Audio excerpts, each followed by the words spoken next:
भागवत पुराण दसम स्कंद 86वां अध्याय।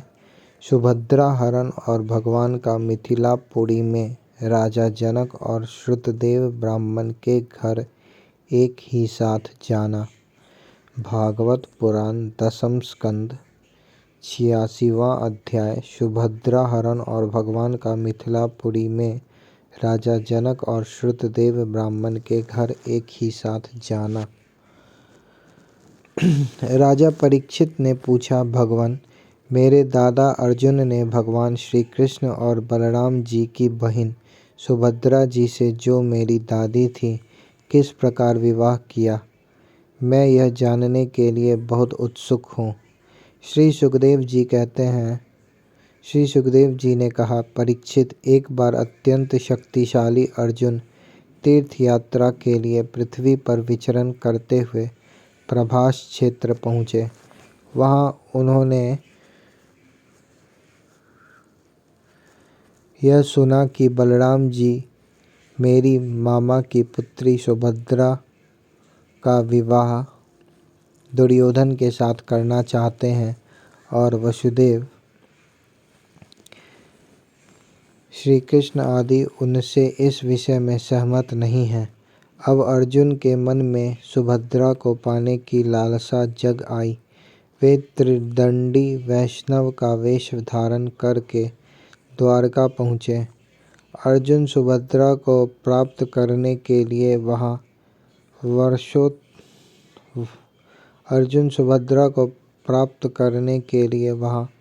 वर्षा काल में 4 महीने तक रहे।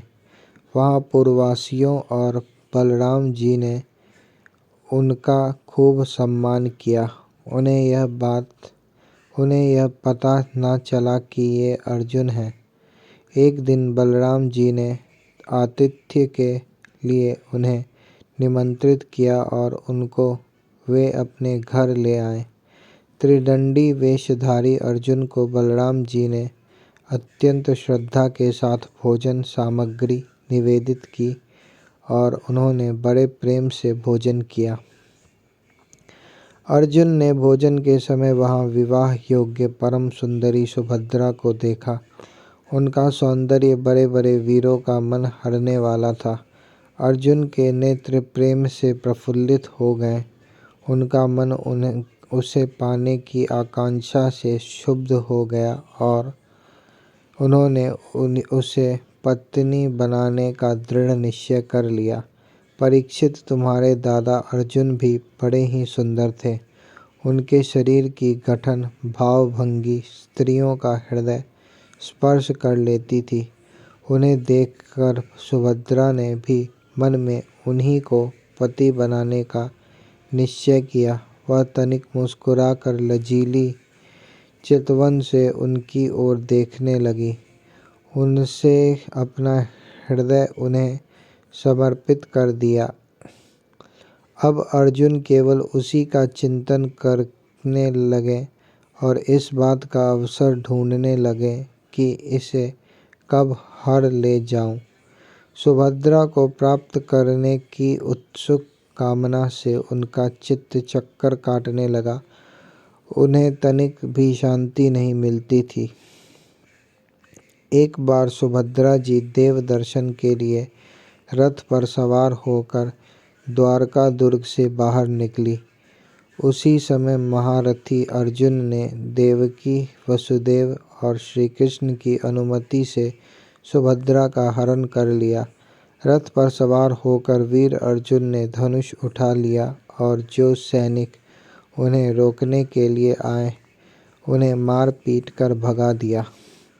सुभद्रा के निज जन रोते चिल्लाते रह गए और अर्जुन जिस प्रकार सिंह अपना भाग लेकर चल देता है, वैसे ही सुभद्रा को लेकर चल पड़े। यह समाचार सुनकर बलराम जी बहुत बिगड़े। वे वैसे ही क्षुब्ध हो उठे जैसे पूर्णिमा के दिन समुद्र। परंतु भगवान श्री कृष्ण तथा अन्य सुहृद संबंधियों ने उनके पैर पकड़कर उन्हें बहुत कुछ समझाया बुझाया। तब वे शांत हुए। इसके बाद बलराम जी ने प्रसन्न होकर वर वधू के लिए बहुत सा धन सामग्री हाथी रथ घोड़े और दासी दास दहेज में भेजे। श्री सुखदेव जी कहते हैं, परीक्षित, विदेह की राजधानी मिथिला में एक गृहस्थी ब्राह्मण थे। उनका नाम था श्रुतदेव। वे भगवान श्री कृष्ण के परम भक्त थे। वे एकमात्र भगवत भक्ति से ही परिपूर्ण मनोरथ, परम शांत, ज्ञानी और विरक्त थे। वे गृहस्थाश्रम में रहते हुए भी किसी प्रकार का उद्योग नहीं करते थे। जो कुछ मिल जाता उसी से अपना निर्वाह कर लेते थे।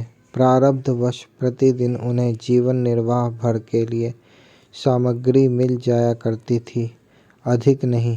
वे उतने से ही संतुष्ट भी थे और अपने वर्णाश्रम के अनुसार धर्म पालन में तत्पर रहते थे। प्रिय परीक्षित, उस देश के राजा भी ब्राह्मण के समान ही भक्तिमान थे। मैथिल वंश के उन प्रतिष्ठित नरपति का नाम था बहुलाश्व।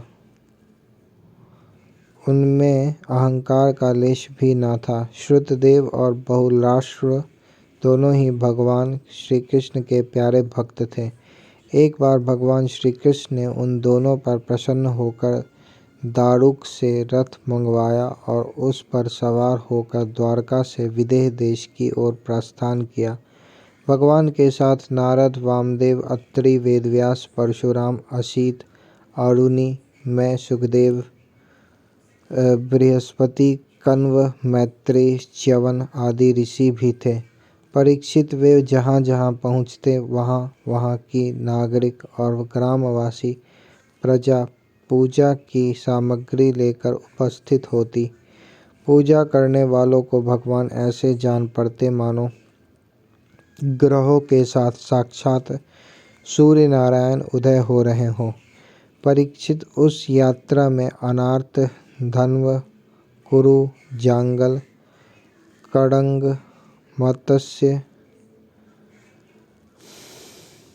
पांचाल, कुंती, मधु, कैकई, कौशल, अर्ण आदि अनेक देशों के नर नारियों ने अपने नेत्र रूपी दोनों से भगवान श्री कृष्ण के उन्मुक्त हास्य और प्रेम भरी चितवन से युक्त मुखारविंद के मकरंद रस का पान किया। त्रिलोक गुरु भगवान श्री कृष्ण के दर्शन से उन लोगों की अज्ञान दृष्टि नष्ट हो गई। प्रभु दर्शन करने वाले नर नारियों को अपनी दृष्टि से परम कल्याण और तत्व ज्ञान का दान करते चल रहे थे।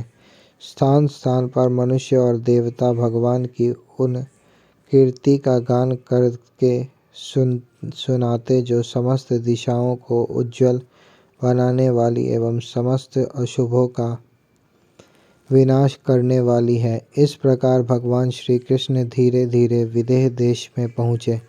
परीक्षित, भगवान श्री कृष्ण के शुभागमन का समाचार सुनकर नागरिक और ग्रामवासियों के आनंद की सीमा न रही।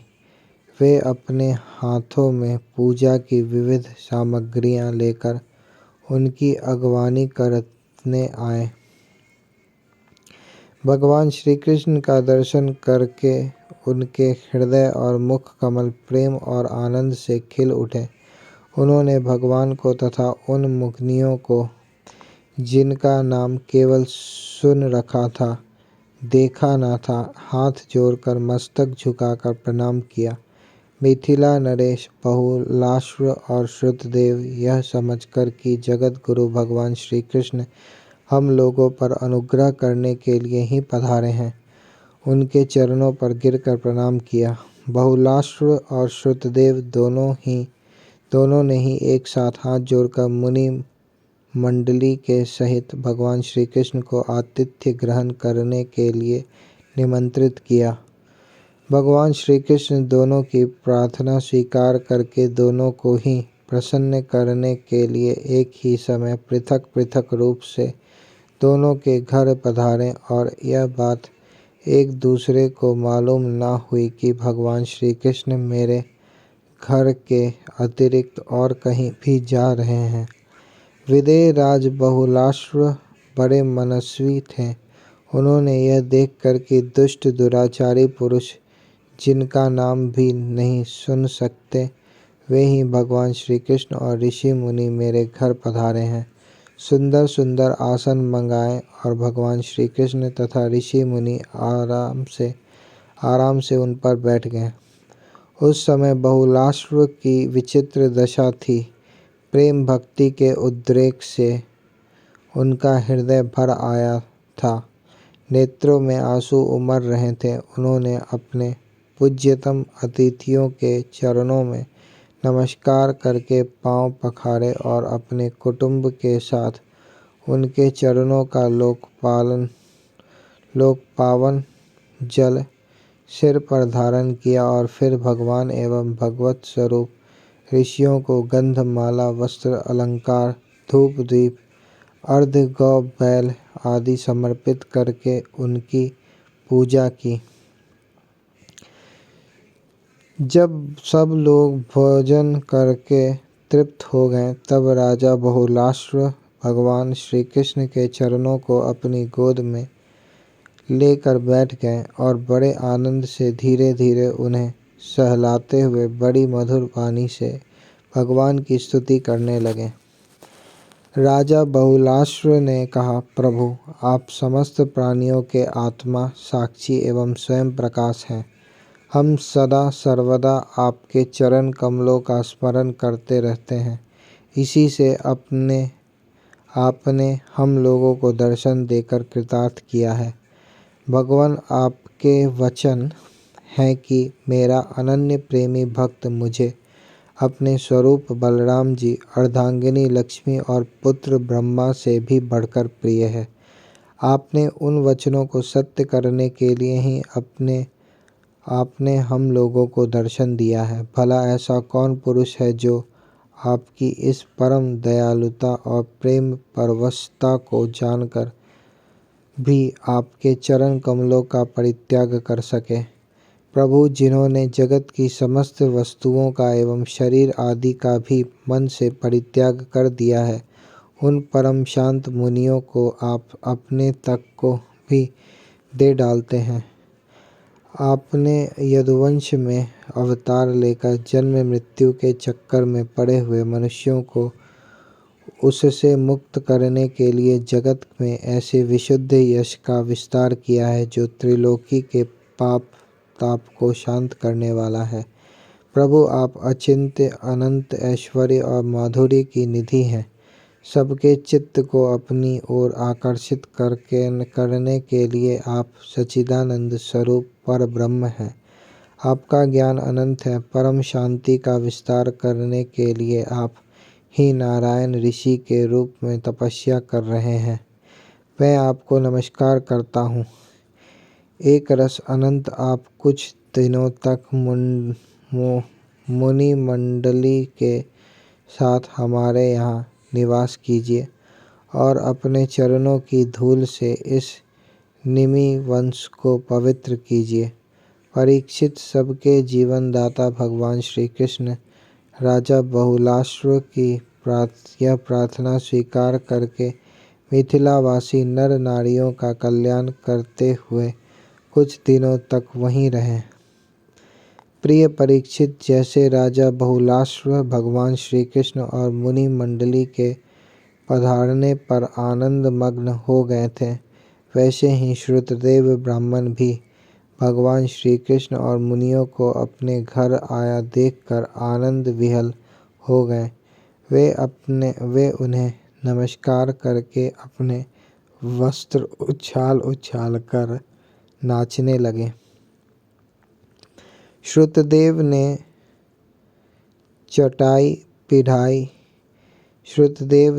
चटाई पीढ़े और कुशासन बिछाकर उन पर भगवान श्री कृष्ण और मुनियों को बैठाया, स्वागत भाषण आदि के द्वारा उनका अभिनंदन किया तथा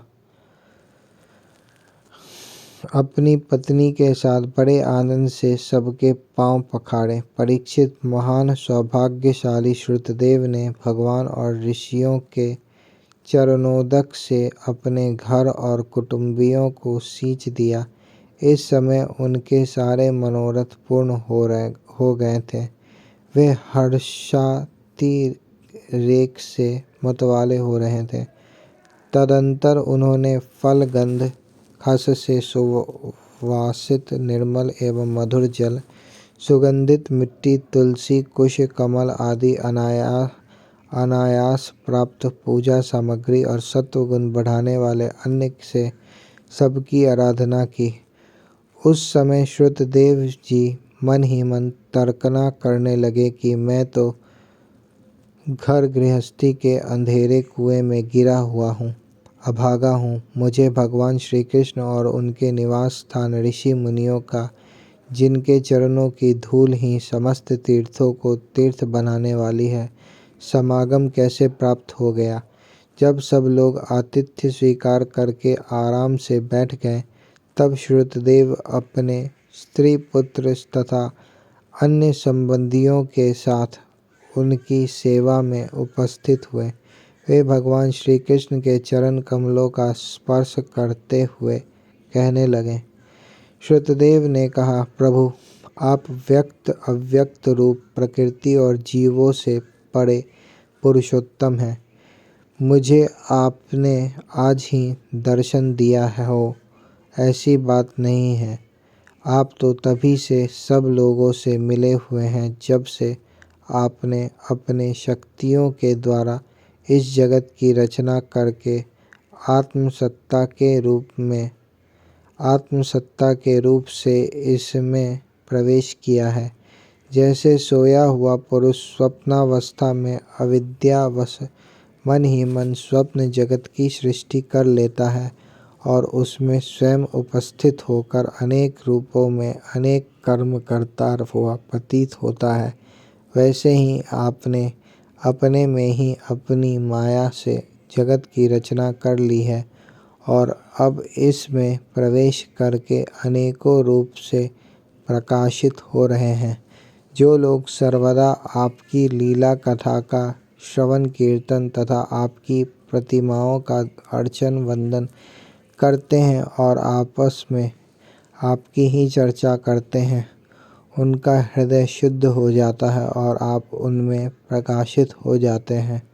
जिन लोगों का चित्त लौकिक वैदिक आदि कर्मों की वासनाओं से बहिर्मुख हो रहा है, उनके हृदय में रहने पर भी आप उनसे बहुत दूर हैं। किंतु जिन लोगों ने अपने गुणों आपके गुणगान से अपने अंतःकरण को सद्गुण संपन्न बना लिया है, उनके लिए चित्त वृत्तियों से अग्राह्य होने पर भी आप अत्यंत निकट हैं। प्रभु, जो लोग आत्म तत्व को जानने वाले हैं, उनके आत्मा के रूप में ही आप स्थित हैं और जो शरीर आदि को ही अपना आत्मा मान बैठे हैं, उनके लिए आप अनात्मा को प्राप्त होने वाली मृत्यु के रूप में हैं। आप महत्तत्व आदि कार्य, द्रव्य और प्रकृति रूप कारण के नियामक हैं, शासक हैं। आपकी माया आपकी अपनी दृष्टि पर पर्दा नहीं डाल सकती, किंतु उसने दूसरों की दृष्टि को ढक रखा है।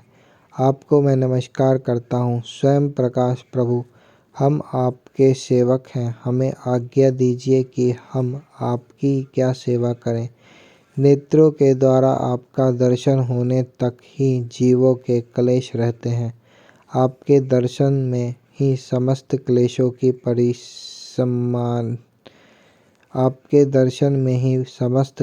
की परिसमाप्ति है।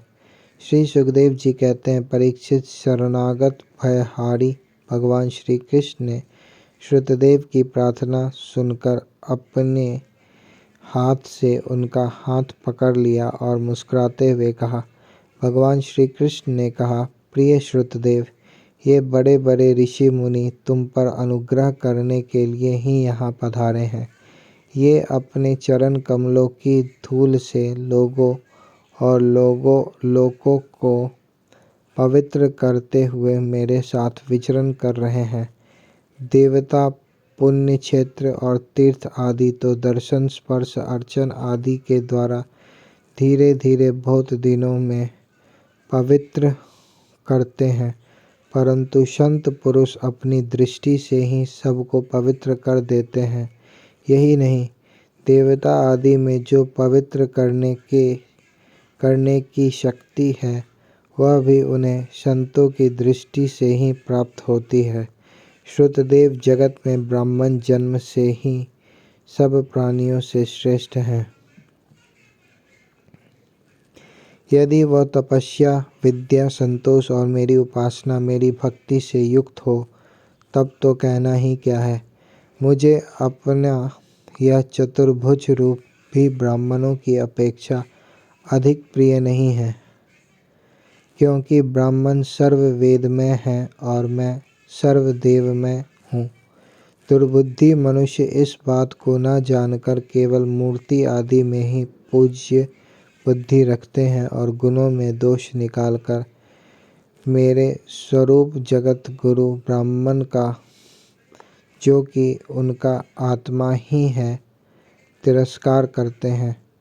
ब्राह्मण मेरा साक्षात्कार करके अपने चित्त में यह निश्चय कर लेता है कि यह चराचर जगत, इसके संबंध की सारी भावनाएं और इसके कारण प्रकृति, महत्त्व आदि सब के सब आत्मस्वरूप भगवान के ही रूप हैं। इसलिए श्रुतदेव, तुम इस ब्रह्मर्षियों को मेरा ही स्वरूप समझकर पूरी श्रद्धा से इनकी पूजा करो।